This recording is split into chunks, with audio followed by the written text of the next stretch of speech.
What if I told you that for many African societies, the concept of the future doesn't exist, and that instead of time moving forwards, time actually moves backwards? This was the work of John Mbiti, one of Kenya's and Africa's greatest philosophers, and in 1969, he wrote something that completely reimagines the way we think of African time. Mbiti says time is a two-dimensional phenomenon with a long past, vibrant present, and virtually no future. Using Swahili words, he describes the two dimensions of time. The first one being sasa, the now, the recent past, and the immediate future which can be experienced. The second dimension is zamani. Zamani is the vast, endless past where all events eventually go on to live forever. But the future, in African thought, it barely exists because time is made up of events. Time has to be experienced in order to be real. So because we can't conceptualize events tied to the distant future because they haven't been experienced yet, then therefore the future cannot constitute part of time. And this is why, according to Mbiti, African languages, at least the East African Bantu languages that he studied, don't have a word to describe the distant future. In African time, according to Mbiti, events create time.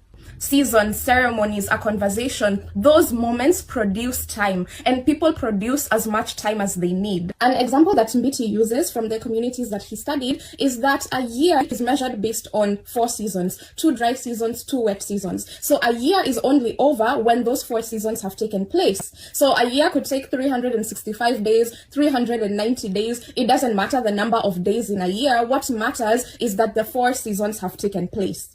And this is in contrast to the Western view towards time, where time is a commodity, something that can be spent, saved, wasted, or lost. And according to Mbiti, this is why if foreigners come to Africa and they see people sitting under a tree, they would remark that, okay, why are these people wasting so much time? But in African thought, that sitting under a tree, it's not wasting time, it's either waiting for time or producing time. For me, I think this Western idea of time as a commodity is what drives this Western obsession of progress, development, and some promised future. And this difference shapes everything from politics, economics, to how we live our daily lives. Because in African thought, the golden age isn't in the future, it's actually in the zamani. According to Mbiti, the future is only a shadow until it comes to the present, and then it flows into the zamani. So in that way, time moves backwards. We are not the ones who move forward into time. So, of course, Mbiti wrote this from a theological point of view because he was trying to explain the nature of African religion